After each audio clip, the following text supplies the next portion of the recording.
오늘은 그 추수감사주일인데 제가 교회 생활하면서 몇 번 생각해봤던 게 추수감사주일을 우리가 왜 드려야 될까 이렇게 생각했어요. 왜냐하면 지금 추수가 아니잖아요. 우린 추석 때 이미 했잖아요. 추석. 그래서 추석 감사주일이 맞을 것 같아요. 그래서 한국교회에서는 이거를 이제 어떤 점에서는 이제 추석 감사예배로 바꾸자 이렇게 주장하는 분들도 있었어요. 또 실제로 그렇게 하는 교회들도 있어요. 이걸 이제 신학적으로는 이제 토착화란 말 써요. 그 지역에 들어갔을 때 토착화해야 된다. 거기에 맞게끔 변형시켜야 된다. 그러는데 이게 쉽게 안 바뀌어져요.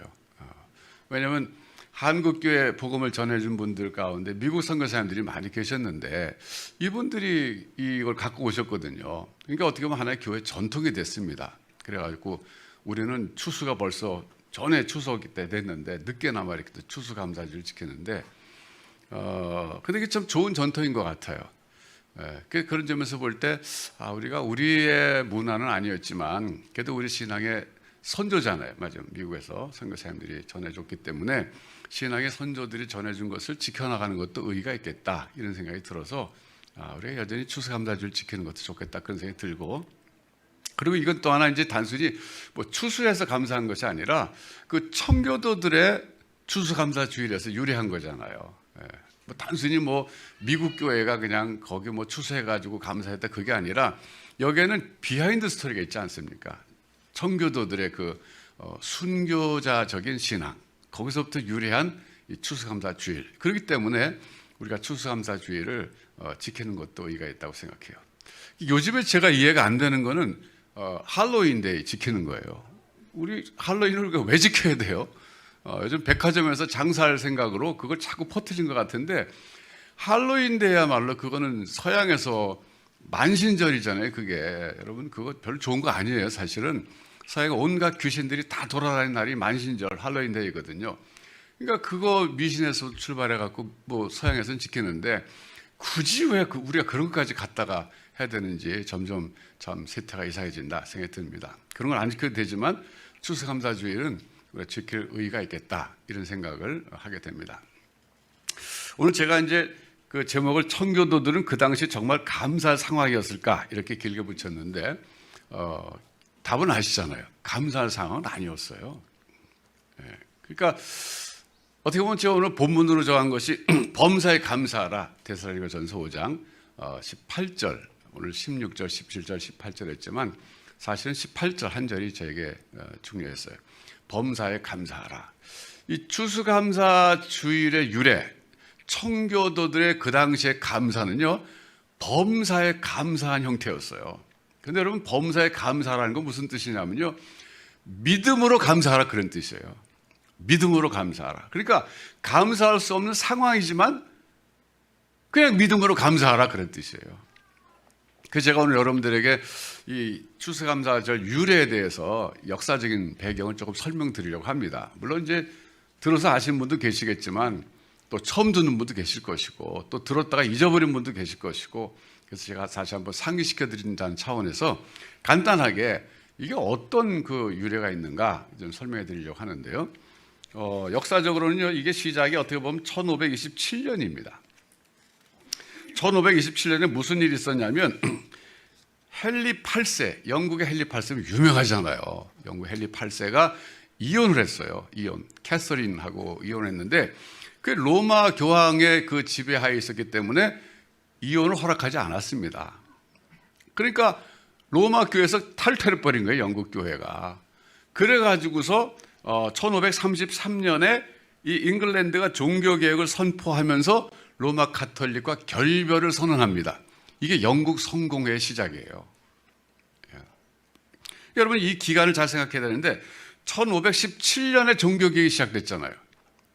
그러니까 종교개혁이 1517년에 시작됐는데 이혼은 1527년 10년 후니까 이때 이미 유럽 대륙에서는 종교개혁의 운동이 시작돼가지고 그게 점차적으로 앞으로 영국에 미치려고 하고 준비한 게 있었어요. 이게 중요한 포인트예요. 그러니까 로마 가톨릭으로부터 분리를 선언하고 우린 독자기를 가겠다 그랬지만 사실은 형식적으로나 내용적으로 완전히 캐톨릭에서 벗어나지 않았어요. 캐톨릭이었어요. 그러다가 이게 뭐 이제 자세히 얘기할 수는 없고 간단히 말하자면 그 다음에 여러분 유명한 그 인물이 엘리자베스 여왕 1세입니다. 엘리자베스 여왕 1세는요 어떤 분이냐면 여러분 헨리 8세의 그 두 번째 부인이었던 앤이 있죠. 천일의 앤으로 유명했잖아요. 천일 동안 왕비로서 있다가 결국 처형당했잖아요. 그 엘리자베스 여왕은 그 앤의 딸이에요. 예. 그러니까 엘리자베스 1세가 영국을 굉장히 부강하게 일으킨 사람으로 역사에 남았잖아요. 예. 참 그 역사라는 게 참 아이러니컬하죠. 예. 그러니까 자기 어머니가 이렇게 죽었는데 그 딸이 또 어떻게 왕위를 계승해가지고 여왕으로서 영국을 일으킨 사람이 됐는데 이분이 왕이 돼가지고요 공식적으로 1559년에 영국 성공회를 로마교에서부터 완전히 분리시켜 버립니다. 1559년이에요 그게. 그러면서 이분은 굉장히 정치력이 있는 여인이었어요. 그래서 이 종교 문제, 영국 성공회 안에도 로마 가톨릭을 지향하는 사람들이 있고 개신교를 지향하는 사람들이 있는데 이거를 그냥 어떻게 인위적으로 해결할 수 없다는 걸 알았어요. 그래서 공존을 시도합니다. 둘 다 공존하도록 하자. 그래서 채택한 게 뭐냐면 형식은 로마 가톨릭을 취하되 신앙적 교리나 내용은 개신교를 따르자 이렇게 한 거예요. 이게 영국 성공의 특징이에요 지금까지. 영국 성공회 여러분들 가보시면 아시지만 모든 그 예배라든지 이런 거는 영국 성공회는 꼭 가톨릭 같잖아요. 근데 믿는 교리나 신앙 내용은 개신교예요. 이 둘이 섞인 거예요. 그러니까 엘리자베스 여왕이 이걸 소위 정치적으로 해결했다 이렇게 평가받아요. 종교 문제를 정치적으로 해결했다. 아주 외줄타기 하는 것 같으면서 둘을 잘 포용해가지고 하나를 만들어버린 것이 되어버렸죠.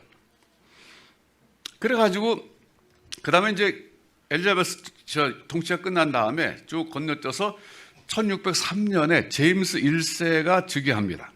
1603년에 제임스 1세가 즉위하는데 그 당시 청교도들은 이 제임스 1세에게 기대를 많이 걸었어요. 아마 저분은 상당히 개신교에 우호적일 것이다. 그렇게 기대했는데 막상 그분이 왜 그런 기대감을 품게 했냐면은 스코틀랜드 장로교 신자로 교육받으며 성장했어요. 제임스 1세가. 그러니까 킹 제임스 버전이 이분에서 나온 거예요.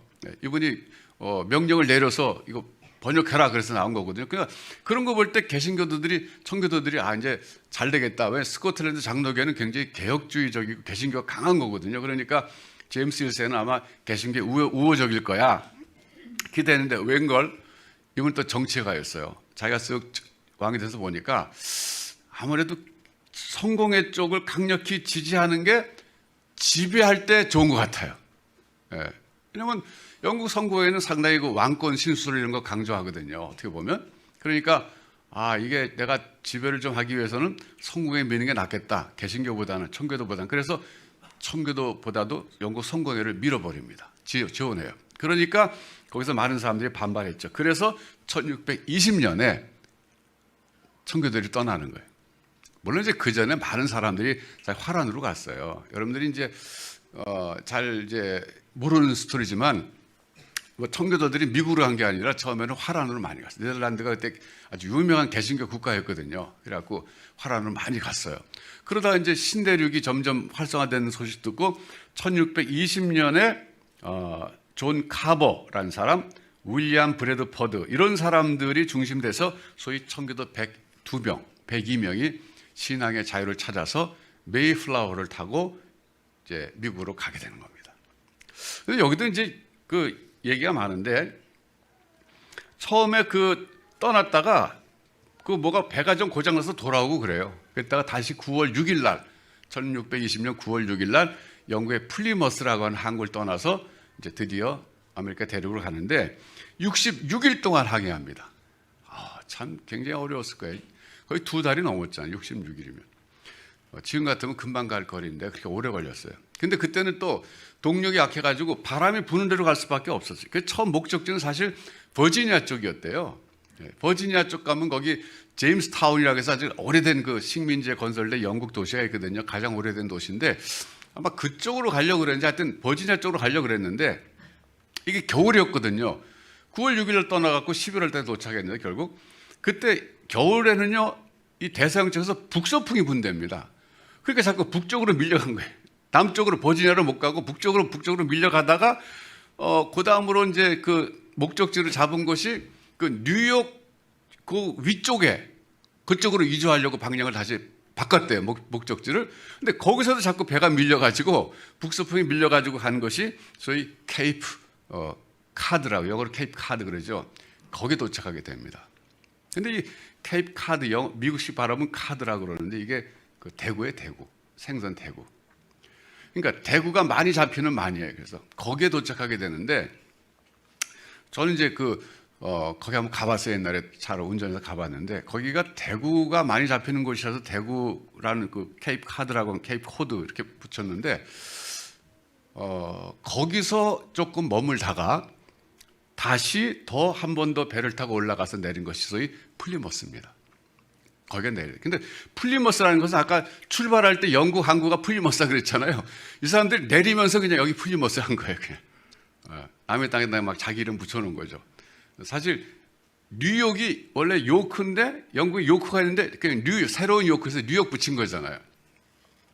이 역사를 알면 재미난 게 말이죠. 뉴욕이 하마터면 뉴 암스테르담이 됐던 거 아세요?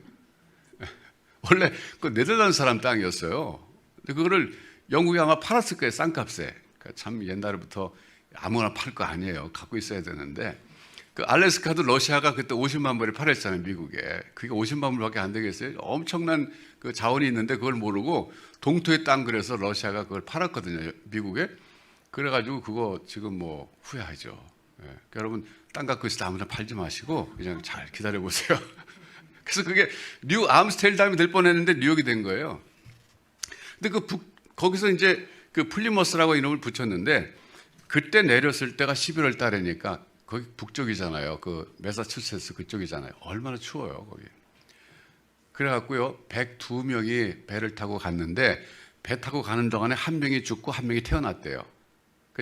102명이 똑같았어요, 내렸을 때. 근데 1620년 겨울을 지나서 1621년 겨울 1월, 2월까지 되는데까지 반이 죽었어요. 추위에. 생각해 보세요. 추위와 굶주림에 반이 죽었어요. 정말 슬픈 일이잖아요. 여러분 같으면 어떻게 생각하세요? 가족이 갔는데 4명이면 2명이 죽은 거예요. 그래가지고 살아남은 사람들 가운데 건장한 사람이 그래도 7명은 됐었대. 그 사람들이 봄에 힘을 내가지고 통나무 집을 짓고 그리고 뭐 예배당 먼저 졌다 그러더라고요. 이 사람들 신앙이 그거잖아요. 자기네 집 짓기보다도 예배당부터 먼저 졌대요. 예배당부터 먼저 짓고 자기네 집을 짓고 애들 학교를 짓고 그리고서 정착했는데 그래서 1621년 가을에 첫 번째 추수한 거예요. 그때 감사드린 것이 추수감사절의 유래예요. 그 생각해 보세요. 이 참 기가 막힌 일 아니겠어요? 그때 1621년에 그의 첫 수확을 놓고 감사기를 할 때 그 수확이 뭐냐면 옥수수 감자 그런 거였어요. 옥수수 감자 그런 거고 야생 칠면조 잡아가지고 칠면조 구워 먹은 거죠. 그러다 감사절을 한 며칠 했는데 사흘째 되는 날 인디안 추장이 터키 구운 거랑 그리고 호박, 펌킨 파이를 갖고 왔대요.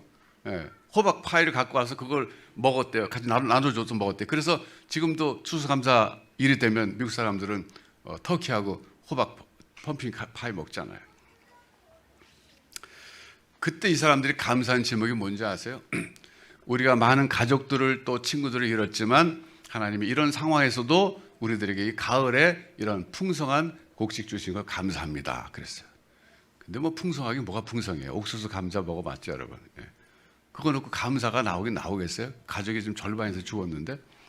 그러니까 그때 이분들이 감사는요, 믿음으로 감사한 거예요. 믿음으로. 감사할 만한 상황이기 때문에 감사한 게 아니라 이분들은 믿음으로 감사했는데 그 믿음이 뭐냐면 무엇에 대한 믿음이냐면 미래에 대한 믿음이 아니에요, 여러분. 하나님 이제 미래에 좋은 거 주실 것이다. 그게 아니라 하나님에 대한 믿음이에요. 하나님 인격에 대한, 하나님 자신에 대한 믿음이에요. 결코 하나님은 우리에게 이런 시련을 주셨지만 이런 시련을 통해서 뭔가 하나님의 기쁘신 뜻이 이루어질 것이고 그래서 결국에는 하나님 뜻이 이루어져서 그게 우리에게는 궁극적인 축복이 될 것이다. 그걸 믿는 것이죠.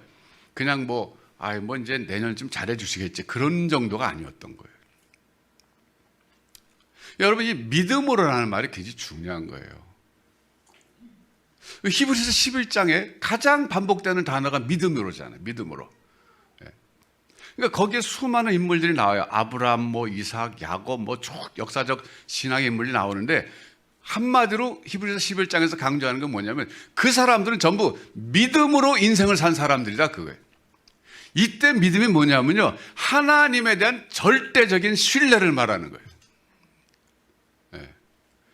상황을 뛰어넘는, 자기 지금 어렵고 고통스러운 상황을 뛰어넘는 하나님에 대한 절대적인 신뢰를 바탕으로 한 것이 믿음으로라는 겁니다. 그러니까 이 청교도들은요, 그 당시에 이게 감사할 수 있는 상황이 전혀 아니었어요. 여러분 한번 그때 멤버 중에 하나였다고 생각해 보세요. 살아남은 사람. 그럼 여러분 어떻게 감사하겠어요 그때? 그래서 우리가 이 추수감사절을 귀하게 이게 받아들이는 거예요. 그냥 추수가 풍성하게 돼서 그냥 미국 사람들이 예수 믿다가 풍성해서 감사했다, 그게 아니라 이런 아픈 스토리가 있는 거예요. 그러니까 우리가 이 추수감사주의를 지키는 것은 우리가 1년 동안 참 감사한 게 많아서 감사가 아니라 그런 신앙을 우리도 이어받자, 이런 차원에서 추수감사주의를 지키는 거예요. 그래서 오늘 여러분들 자신도 한번 돌아보시기 바라요. 그러니까 여러분 자신의 삶을 한번 판단해 보세요. 여러분 믿음으로 인생 사시는가, 그거예요. By faith, 영어로 그렇게 나오죠. 이 사람들은 다 믿음으로 살다 갔다. 그 말은 뭐냐면요, 감사할 수 없는 상황에서도 감사했다, 그런 뜻이에요. 여러분, 감사할 만해서 감사하면 몇 번이나 감사하겠어요? 아까 보니까 아이들은 단순하니까 정말 감사할 게 많더라고요. 장난감 사주셔서 감사해요. 문정이는 강아지 6개월 됐는데 입양해서 감사해요. 그리고 또 여러 가지 있잖아요. 엄마 아빠 주셔서 감사해요. 동생이 잘 나와서 감사해요. 감사할 거 많죠. 우리도 감사할 거 많아요. 그렇지만 정말 우리 인생을 살다 보면 감사할 수 없는 때가 더 많잖아요. 어떻게 보면. 그러면 오늘 범사에 감사라는 것이 뭐겠어요? 범사는 뭐예요? 모든 일에 감사라, 그건데 이게 말이 됩니까? 사실 말이 안 되거든요. 그 무슨 얘기예요? 범사에 감사하려면 오직 믿음으로라는 것이에요.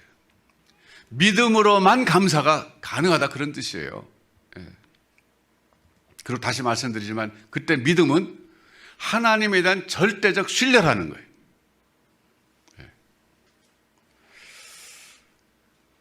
그러니까 제가 전에 한번 두 도시 이야기 말씀드렸잖아요. 소설이지만 두 도시 이야기. 친구가 억울하게 감옥에 갇혀서 사형당하게 됐을 때, 그때는 대형 제도가 있어가지고 사형 집행하기 전에 내가 우리 어머니 잠깐 가서 인사하고 올 텐데 내 친구가 대신 같이 있을 겁니다. 그랬을 때 오케이 해서 갇혀 있는데 그 친구가 가더니 안 오는 거예요. 사형 집행 시간이 됐는데 안 돌아오면 자기가 대신 죽는 거예요. 근데도 그 친구는 그 친구를 의심하지 않는 거예요. 간수들을 비롯해서 모든 죄수들은 너 속았다. 세상에 죽기 위해서 돌아올 놈이 어딨냐. 넌 친구 잘못 믿었다 그랬는데 이 친구 끝까지 믿는 거예요. 아니야. 난 그 친구를 믿는다. 지금 못 오는 건 무슨 사정이 있을 것이다. 근데 그때가 프랑스 혁명 배경이에요. 그러니까 프랑스 혁명이 일어나가지고 사회가 어수선하니까 오는 길이 막혀가지고 돌아오다 보니까 늦은 거예요. 그래서 사형 집행 시간이 돼가지고 막 집행하려고 그럴 때 이 친구가 막 달려오잖아요. 멈추라고, 나왔다고. 물론 소설이지만 그래서 이렇게 정직한 사람이 살인했을 리가 없다고 해서 풀려났다는 얘기거든요. 저는 그거 읽을 때 이 친구가 그 친구에 대한 그 믿음은 정말 절대적 신뢰구나. 어떻게 그럴 수가 있어요, 인간이? 자기 친구를 어떻게 그렇게 믿을 수가 있어요? 그런데 우리가 하나님에 대해서 그렇게 못 믿을 이유가 있을까? 우리를 창조하신 분이고 우리 위해서 그 하나밖에 없는 아들을 보내셔서 대신 구원해 주신 구속주이시고, 이런 분을 못 믿으면 누구를 믿을 수 있겠는가?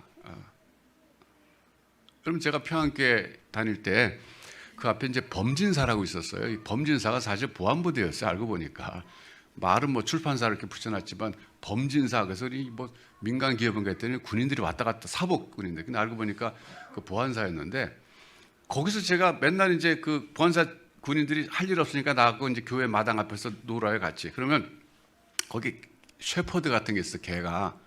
근데 얘가 훈련받은 개예요. 근데 얘는 그 사람들에게 절대 복종하는 거예요.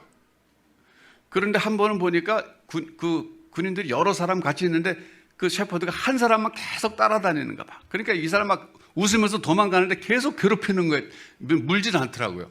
계속 따라다니는 거예요. 그래서 우리가 지금 왜 그러고 했더니, 저 사람이 얘 그 가르치는 주인인데, 이 개를 훈련시키고 보호하는 주인인데 한번 얘를 때렸다는 거예요. 개를. 얘는 억울하게 맞은 거예요. 그러니까 주인을 물지 못하고 계속 따라다니는 거예요. 집요하게. 제가 그걸 보고 깨달은 게 있잖아요. 야, 하나님 우리를 때리셔도 저렇게 따라다니면 하나님 항복하시겠다.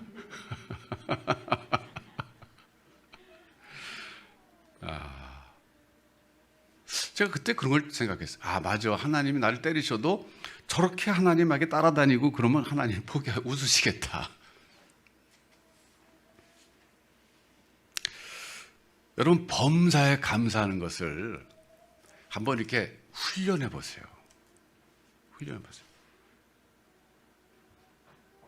그러니까 감사할 수 없는 상황이지만 그 상황과 조건 보면 감사할 수 없어요. 그렇지만 하나님이 살아계시고 그 하나님이 나의 하나님이시고 그 하나님이 나를 위해서 그리스도를 보내주신 분이고 오늘도 나의 아버지이시고, 그렇다면 그분을 생각하고 한번 감사해 보시라고요.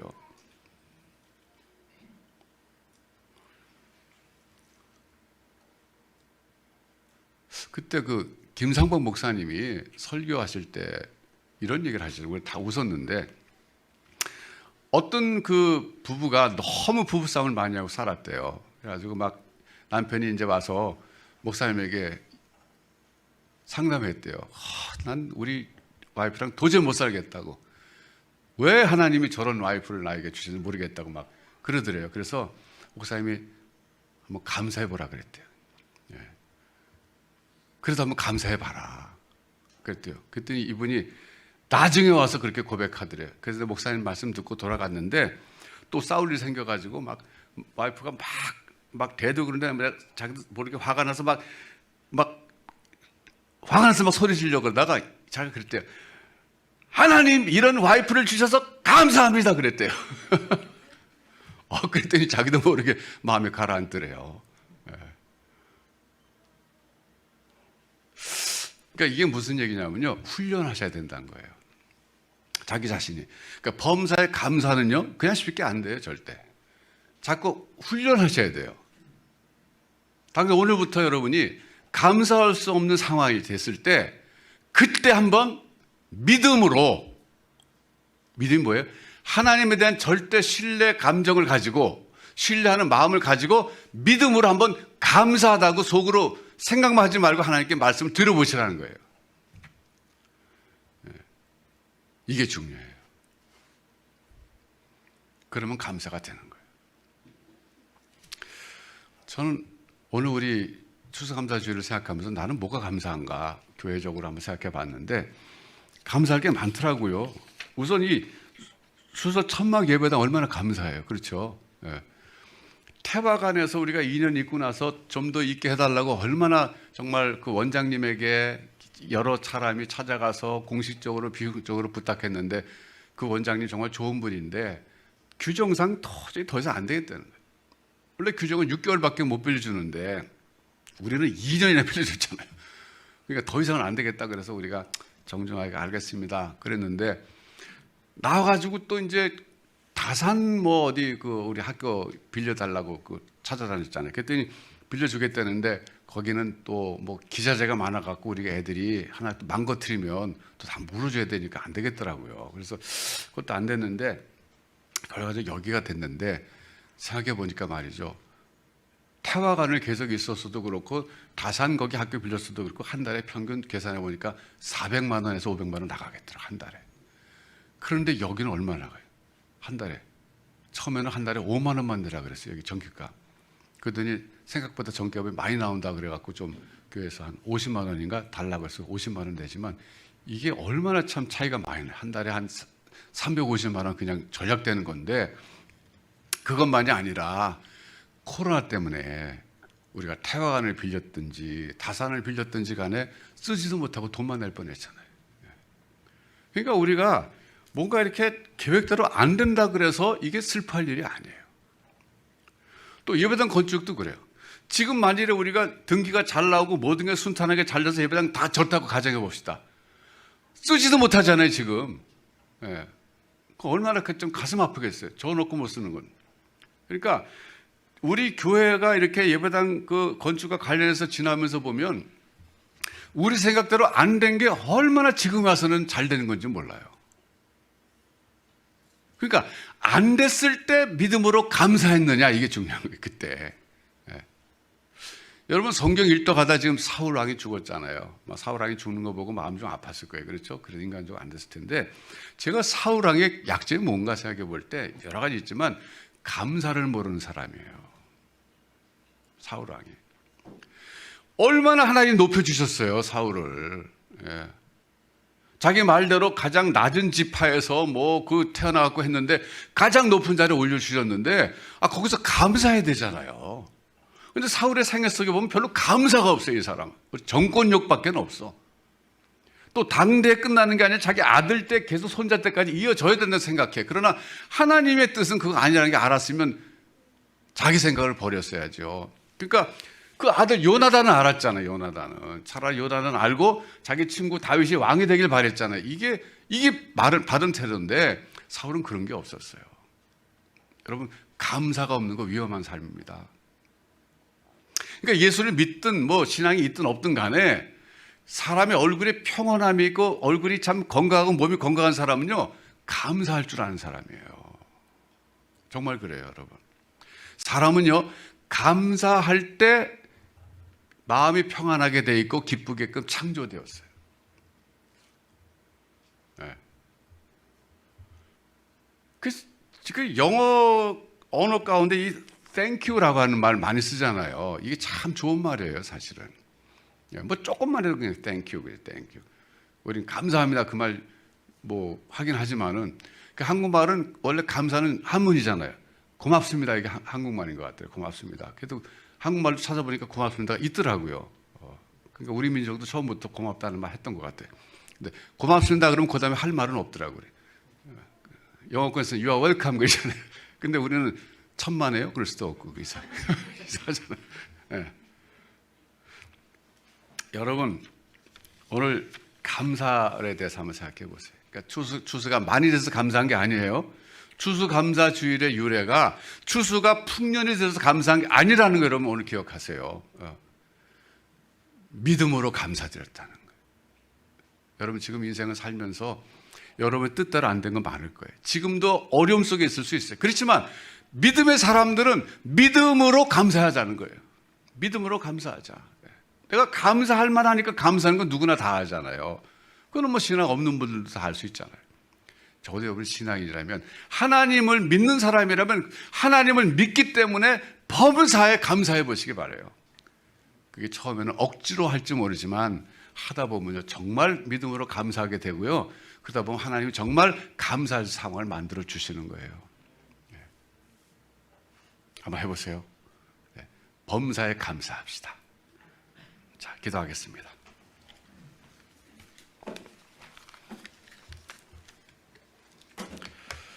하나님 아버지, 감사합니다. 우리 신앙의 선조들, 소위 102명의 청교도 신앙인들은 신앙의 자유를 찾아서 갔다가 절반 이상이 첫 해 다 돌아가셨는데, 살아남은 사람들이 별로 감사할 수 없는 상황 속에서도 믿음으로 감사하는 것을 저희가 알았습니다. 저희가 신앙의 유산을 이어받아서 오늘 이 시대를 살아가면서 저희들도 범사에 믿음으로 감사하는 참 순수한 신앙인들이 되게 하여 주시옵소서. 예수님의 이름으로 기도하옵나이다.